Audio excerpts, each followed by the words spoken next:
What's the best case scenario for Robby Ashford, Zach Calzada, and a handful of other Auburn Tigers? We tell you on today's Locked On Auburn. Well, Zach, I actually just finished crushing some chicken farm, and I am freaking ready to rock and roll. You are Locked On Auburn, your daily podcast on the Auburn Tigers, part of the Locked On Podcast Network, your team every day. Yes, welcome on into Locked On Auburn, your daily Auburn Tigers podcast. I'm your host, Zac Blackerby, and thank you so much for making Locked On Auburn your first listen every single day. Coming up towards the end of today's show, we will recap Auburn baseball's game from last night. But first things first, we're joined for a little War Rapport Wednesday. Mike G is in the house, and Mike G, I want to play a game. Let's play. All right. Okay. I've got 6 Auburn Tigers. We'll go 3 and 3. Mm-hmm. 3 transfers, and then 3 homegrown guys. I want you to tell me what you think is kind of the best case scenario for these 6 players going into 2022. What's the best case scenario for their 2022 season? Okay. What's their upside? What's their ceiling? And let's be realistic. Don't say all SEC for all of them. While that is technically true, I'm going to ask you, don't do that. Okay. First things first, we'll go with the 2 quarterback transfers. Let's start things off. Zach Calzada. Best case scenario for Zach Calzada in 2022 is what, Mike G? Best case for Zach Calzada is top 3 quarterback in the SEC. Whew. I think top 3 quarterback in the SEC. Okay. And he showed flashes last year of brilliance. It was his first year starting. But that jump that a quarterback makes between year 1 starting and year 2 starting can be really exponential. I think Zach Calzada has that type of potential, and he may get a lot of opportunities to throw the ball in this offense. Depending on how things go, all eyes are going to be on Zach Calzada if he starts for Auburn 2022. So I think that top 3 is his ceiling for this season, and that's and to be clear, that's about mid-60s completion percentage with a low interception rate.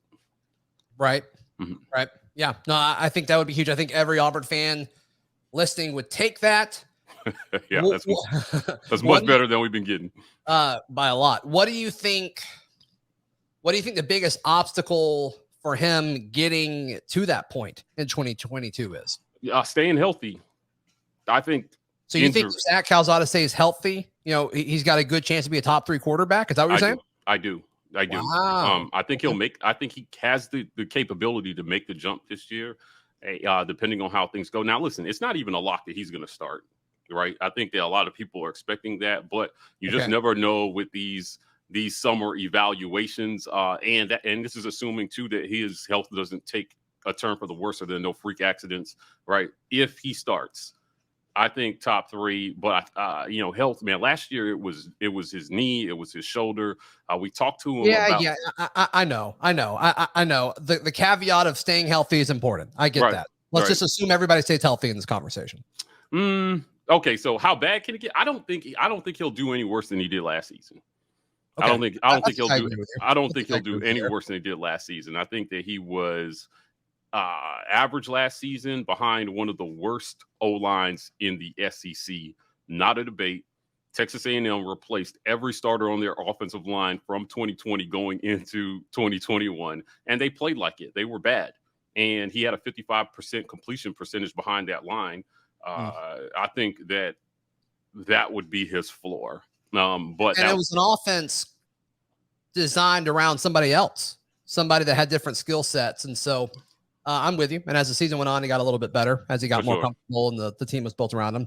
So you say it's not a definite that he's going to start. The other guy, Robby Ashford, what's the ceiling? What's the best case scenario for Robby Ashford's season in 2022?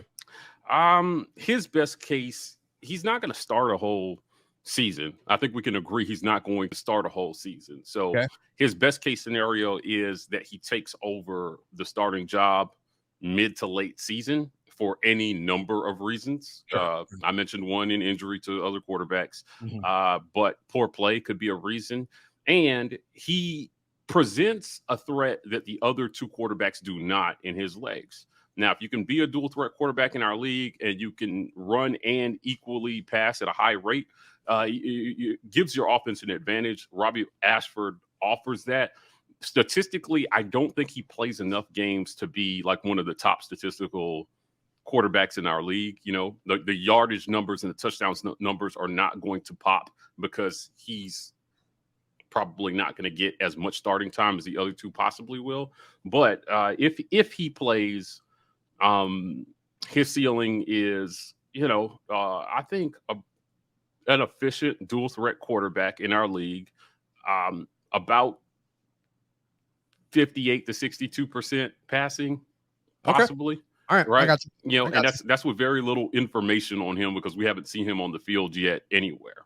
No, I mean, it's either you buy into his upside or you say, I need to see more. That's really the two different camps for Robby Ashford right now. Right. Yeah. And depending on how they call plays for him as well, too. I mean, maybe his completion percentage is a lot higher than that based on the type of pass plays they call for him. But, And you saw it look a little bit different when he went in for A-Day. How much does that matter? I don't know, but there's something there. All right, the last transfer I want to ask you about, as far as what's the upside for these Auburn Tigers, Morris Joseph, probably the least discussed member of this class among Auburn's, I guess now 10 transfer guys. Morris Joseph, the defensive lineman from Memphis, assumed he will be a backup. 1 year left of eligibility. Mike G, what's the best case scenario? What's the upside in 2022 for Morris Joseph? Yeah, I think Morris Joseph has a chance to be a mid contributor on this team. We're going to rotate a lot of guys on D-line. That has been, no matter who our coach has been, that's kind of been like a staple of the Auburn defense, is rotate as many guys as possible on defense to try to stay fresh. Yeah, I guess Rodney Garner started that, right? Mm-hmm. Yeah, I mean, we have been traditionally fairly deep on defensive line. We've had some good linemen come through. I think he gets a chance to contribute. This guy in 2020 at Memphis had 8 sacks. Strong. Yeah, playing the defensive line. Now, his production fell off in 2021, but I think he gets a chance to contribute. I think he is on a scale of 1 to 10 in terms of contribution, he's about a 5.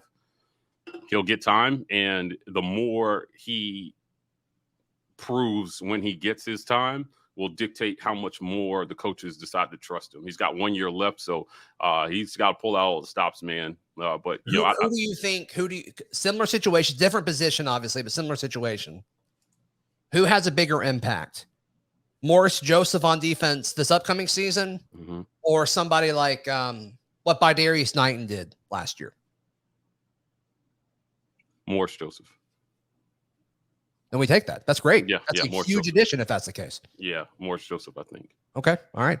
Mike G, our guest. Hey, we've got 3 players that we all know and love. I want to get Mike G's thoughts on what their upside is in 2022. But first things first, I want to tell you about Built Bar. They have a new tasting Built Bar. They sent us some. It's called Mud Pie. They sent us 2. I ate one. I offered it to my wife. She left it on the counter when she went to work. So my mother took advantage. My mother said, it's the best one. It's the best Built Bar out there. And I think she's right. It's called Mud Pie. Not the most appetizing name, but it tastes delicious. There's like this cookie crumble on top of it. It's low in calories. It's high in protein. You got to check it out. There's a Built Bar version of it, and there's a Puffs version of it. So check it all out. Built.com. Use promo code LOCK15 to get 15% off your order. Use promo code LOCK15 for 15% off. That is at built.com. Mike G. 3 guys, then we're going to jump into baseball talk. 3 guys that I want to hear what your thoughts on their upside is. We'll start at receiver. Shedrick Jackson. What's the best case scenario in 2022 for Shedrick Jackson? Okay, so last year, Shedrick was mid 500s in terms of yards.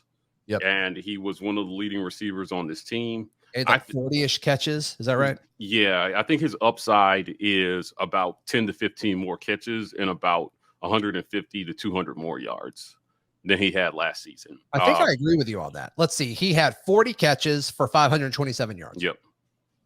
And he get to 60 catches. He's catching everything right now. The reports out of camp is that, he's increased speed, power, and his hands look good. And he should be, hopefully we've learned how to use him properly. We threw way too many go routes to Shed. I don't think that's the strength of his game. He's not a guy that's going to go up and win 50-50 balls, but he can. I don't like him on out-breaking routes either. No. I don't know if we really had a quarterback last year that could capitalize on out-breaking routes. Zach Calzada seems to be doing a lot of out-breaking routes and passing drills. I love that. I absolutely love that, because that was something but the defense just didn't have to respect last year. But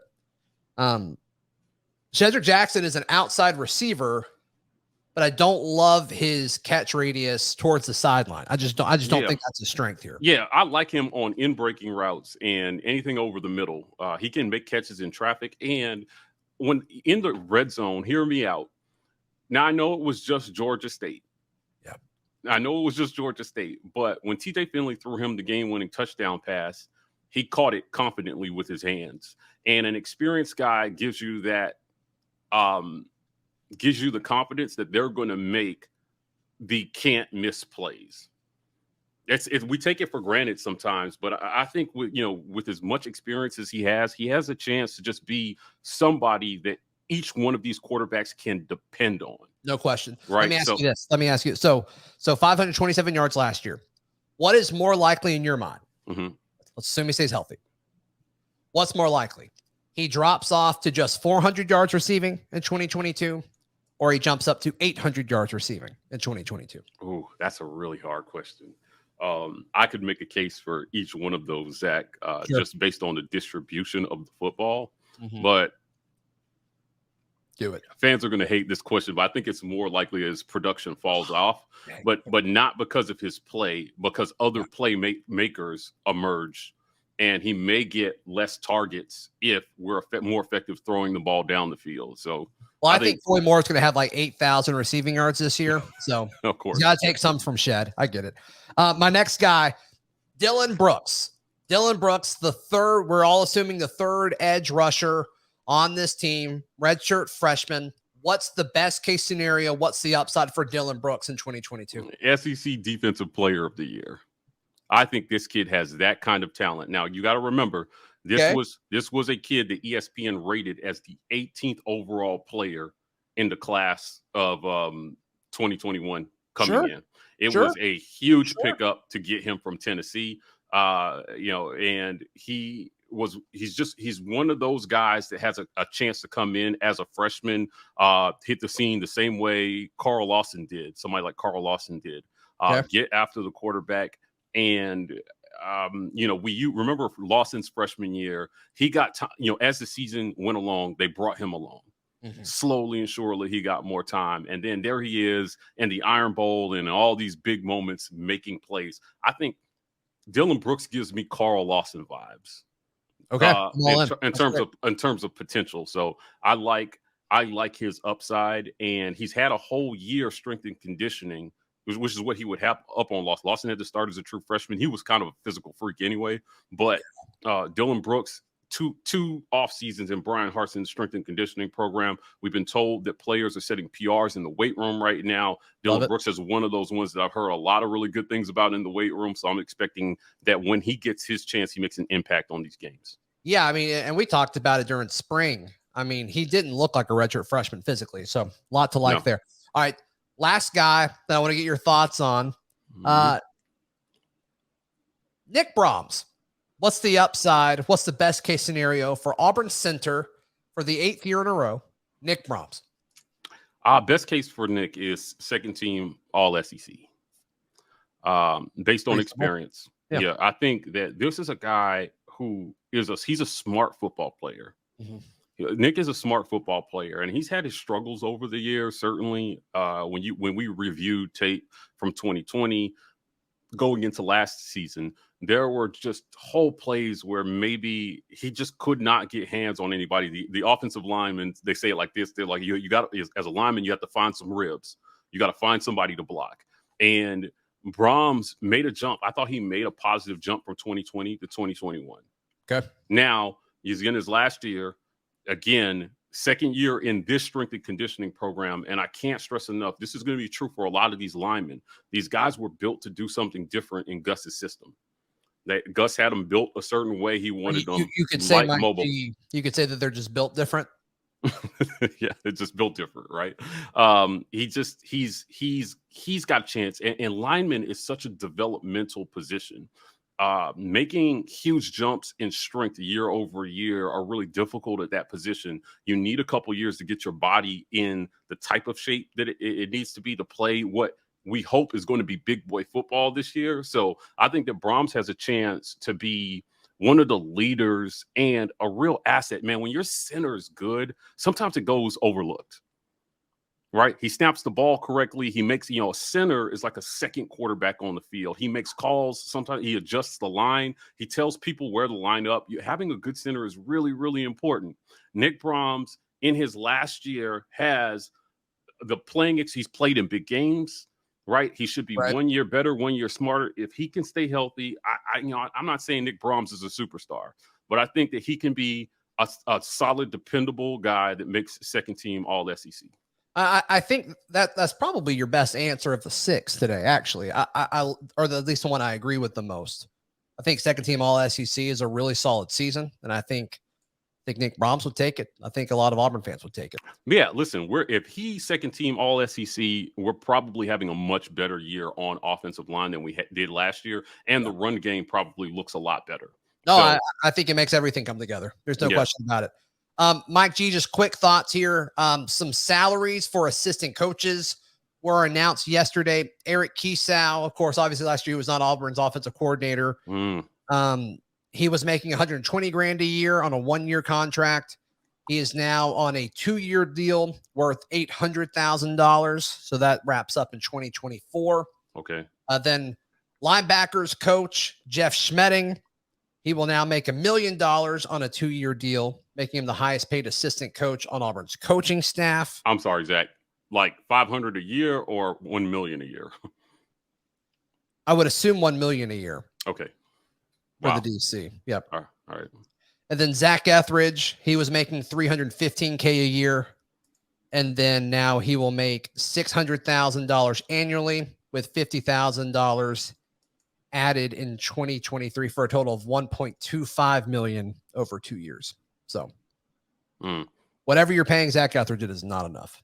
So. Right. Yeah. I mean, you're talking about a guy who's an ace recruiter.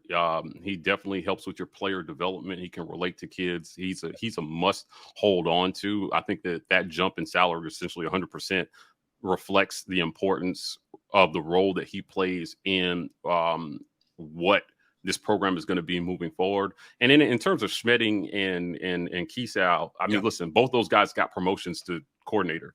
So the jumps in salary are just that, man. You get the title, you get the pay. Yeah, no, more responsibility, bigger job, bigger salary for sure. And just circling back to Zach Etheridge thing, there's all that talk about, Georgia wanted him. You got to pay. You got to pay people to stay. And there's nothing wrong with that. And the importance that he plays, Zach, on the recruiting trail as a final point can't be understated for a staff that is going to have to make significant jumps in recruiting going into the 2023 cycle. Listen, we gave Brian Harsin and staff a pass for the class he essentially inherited coming in because he got hired in December, sure. Right? We gave him a little bit of a pass for this last class that wasn't terrible, but at the end of the day, not being in or around the top 12 in recruiting, especially with your in-division rivals recruiting at a high level. And, from the other side, teams like Kentucky getting equal talent to Auburn is unheard of. Now, I get it. They've had some success. And when you look at those recruiting rankings, it's all the SEC. It's almost all of the SEC. It's like 12 out of 14 teams in the top 20 or 30, right? So everybody's recruiting at a high level, but he's going to have to get a bigger share of the pie. And having a guy like Zach Etheridge on staff going into this next recruiting cycle is so crucial because this is supposed to be the best class ever in the history of the state of Alabama coming in this year. If you don't get at least a few of those studs, it's the reaction is not going to be good. Zach is going to play a role. It's going to be bad. It's going to be bad for sure. All right, before we jump into some baseball talk, Lindsay Crosby of Auburn Daily and Locked On MLB Prospects will join us. Mike G, what all you guys have going on at the War Rapport? Man, listen, I've said it before. I'll say it again. We're doing our summer interview series. So this week we got John Samuel Schenker. That goes live Thursday. Next week we have Zach Calzada joining us at the War Rapport to talk about a little football and what his spring has been like. So watch out for that one. Cool. Thank you, buddy. And joining us now here on Locked On Auburn Baseball's Lindsay Crosby, writer at auburndaily.com, podcaster with the Locked On MLB Prospects podcast. The Auburn baseball season comes to an end in Omaha in a very non-dramatic game. It was a whooping at the hands of the Arkansas Razorbacks. But, man, the story following that game is not about that game. It's about what this team did, how they overachieved, how Butch Thompson got his first win in the College World Series this season against Stanford. I mean, there's so many positives. It's hard to, I mean, you hate that it's over, but it's hard to be really upset about it. Yeah, I mean, it's something where when you made the postseason, you were playing with house money. Because if you remember, we talked about this before the season, the projection was last in the SEC West. And that was Butch's peers. That was the coaches poll said that. And so this entire time, it's felt like this has to end eventually, right? Like, you know, is this the weekend? Regionals didn't feel like that, but supers, you hear about, oh, well, they're staying 75 minutes away from the ballpark. And they have to face, you know, the best pitcher in the pack. Was like, okay, well, this has to be the end of it, right? And then they make it to Omaha, and it's okay, well, you know, like it finally caught up to them. And I think you could tell when you watch the players just how tired they were. Traveling across the country to Corvallis, quick turnaround, coming back to Auburn, getting back in the evening, leaving the next morning for Omaha. But it was a great season by just about every single measure. Pitching came together and gelled really well, especially towards the end of the season. The offense produced really well for most of the season up until kind of the very end here. And even in the Stanford win, you saw kind of some of that classic Auburn offense come back once they got to the reliever and had a big inning again. And the good news is there's a lot to build off of, right? So I put up a quick piece at Auburn Daily post-game. And the very end of the piece, what are we talking about? We're talking about the recruiting class. It's a top 10 recruiting class. We're talking about the draft eligibles coming up and how there's so many guys that can come back and how we won't know what this team looks like until the fall. But this program is absolutely set up to do this again. This is not a one and done kind of thing. This is now twice in 3 postseasons that Auburn has made the College World Series. Right. And then to use basketball terminology, like we're a blue blood now, baby. This is the expectation is not making it to Omaha. The expectation now is we compete for a national championship. That's right. That's right. And look, Auburn was among the final 6 teams. And you mentioned this on the show yesterday, Lindsay. Pretty much all of the teams that are left, Auburn played and competed with again, this season. I mean, they're in the thick of it. They show that they belong on the national stage. And that's going to turn into some guys performing well enough to, get to hear their names on your show on Locked On MLB Prospects as they work their way up through the minors and get drafted over the next few weeks. I mean, that's going to be a fun process for them. And some of these guys are going to get their name called and they're going to turn it down. And, hopefully the NIL situation at Auburn convinces some folks to stay. It's going to be really fun to see how NIL impacts the MLB draft. And so that'll be very, very cool. But this is the first year that we've really had to deal with that is now in the calculus for those college juniors and those college seniors who have that extra year of eligibility. Is it's not just go back and get my degree versus pros now. It's go back and get my degree and I have NIL where I can offset the cost of attendance and I can earn some money versus going pro. And so I'm like, as a podcast host who's been covering the draft now for, a couple months already, I'm really curious to hear from some of these players on and off the record about how NIL is going to change their calculations and how MLB teams are going to have to adjust to that. It's going to be fun. It's going to be fun. And I don't think it's going to impact early round guys. I don't think it's impacting Sonny. The situation around Blake Rambush will be super interesting. Mm-hmm. He's the first guy I thought of in that situation. Yeah. And then, Mason Barnett, you've told me the scouts really like the potential of some of his stuff. Mm-hmm. It'll be fun to see what all that looks like. And, can Auburn's collective compete with that? But, some of these later round guys, like, man, you can tell me you can go make $40,000 a year playing minors or make just as much and still stay in college. Like, that's a no-brainer for a lot of people. I think people would stay at Auburn or any SEC school. So it'll be cool to see that, and it'll be cool to see how Butch Thompson and Tim Hudson and Gabe Gross navigate all that. Carl Nunemaker, I mean, what a great staff. And I mean, we've talked about this with football and basketball, but it's always been this way with baseball, just the way the draft works as far as, recruiting guys to come back. And I mean, Auburn's already added some dudes in the transfer portal to help this baseball team next year. I mean, there's a lot to like about the projection and direction of what this program is doing.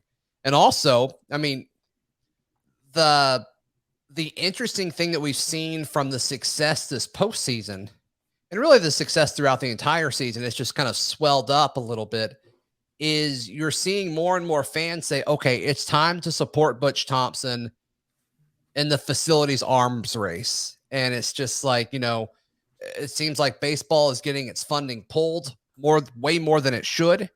And I just have a feeling that is going to change soon. Yeah, I mean, it's something where, like, look at Oklahoma. Oklahoma just announced that they're entering, I mean, obviously they're entering the SEC coming up soon. They just announced a $30 million renovation to their baseball facilities. And their ballpark was recently renovated, like, more recently than ours was. And they got a chance to win a national championship this year. Yeah. I mean, it's something where in business, people talk about, like, if you go out and you do a good job, like, you're going to force people to give you what you're worth and to help you. And Butch Thompson's gotten to the point where he is doing the work. And what people don't understand, and he's addressed this a little bit, but he hates to kind of get into depth with this. Recruiting at Auburn and Alabama, it's a lot tougher compared to our peers in the SEC because the state does not have a lottery with scholarships for in-state players. You're dealing with facilities that are a tier below a lot of your competitors. And so the fact that Butch Thompson has a top 10 recruiting class, the fact that Butch Thompson has this team as one of the 6 teams in the country, the last 6 teams in the country, it's him. Despite the handicap, it's him. It's Butch Thompson. Right? It 100% is Butch Thompson, his coaching staff, and the culture that he has brought to Auburn baseball. Yep. And let me clarify up front before I say this. I have not heard a single thing that makes me think that this would happen. But I want money to go to baseball so that we don't even have to think about the possibility of losing Butch Thompson. Mm-hmm. I mean, I'm there with you, man. I'm there with you. I don't get the vibe that that's happening, but I mean, we saw this with Bruce Pearl during the season of, like, don't let it get to that point. Just do it. Just take care of the people that are winning. And I mean, they sold out season tickets going into this season. They will find a way to sell more next season. There's no question about it. Yeah. And I think it's going to be, I think tickets in Plainsman Park will become more and more rare to come by going into next year because of what Butch Thompson's building, because of what these kids have done. And, when everybody counted them out, they kept finding ways to pop back and win in the toughest conference in college baseball. So what an incredible run. If Sonny DiChiara is done playing baseball at Auburn, thank you so much, Sonny. Thank you so much, our sweet and beautiful thick king, for everything that you've done in your short time here at Auburn. Quick question on that note. And I think you tweeted this the other day. If he is done, where does he rank in the one and dones in Auburn history? I will do a full show on that. I'll do that one with you. Okay, deal. Yeah, because it's got to be up there. It absolutely does. I think it's top 5, which when I tweeted it out felt a little ridiculous, but one and done's kind of a basketball thing until lately. Like, there's not a whole lot of football one and dones other than like Cam and Rudy Johnson. But I think you can make the case that Sonny's a top 5 one-and-done player in Auburn history, which is super, super fun and exciting to talk about. So, Lindsay, do you have anything else before we wrap this up? Just that it was a great season. Yep. I enjoyed getting to cover this team from beginning to end. I was there for the opening press conference before the first game. I was there for fall ball. I'm excited to be there all through the summer and fall this year and to bring everything to you guys next year. Yep. Lindsay, you did a great job covering it for Auburn Daily. Best baseball coverage out there, and Lindsay will continue to do that on the recruiting front as well as fall ball and all that too. So how can people find you, hear you, all that good stuff, buddy? I'm on Twitter at Crosby Baseball. My Auburn baseball writing is at auburndaily.com. My show, Locked On MLB Prospects, is available where you get your podcasts and on YouTube. You can find it on Twitter at Locked On Farm. And the merch, aushirts.com. Partnership with the players. That money goes to support our baseball players. That's right. aushirts.com. And they launched some shirts last night, baseball-themed shirts last night, so be sure to check that out, aushirts.com. On tomorrow's show, we talk Cruton. It's a Cruton Thursday with Sports Illustrated's John Garcia. Looking forward to chatting with him. That'll be right here on Locked On Auburn. See you then.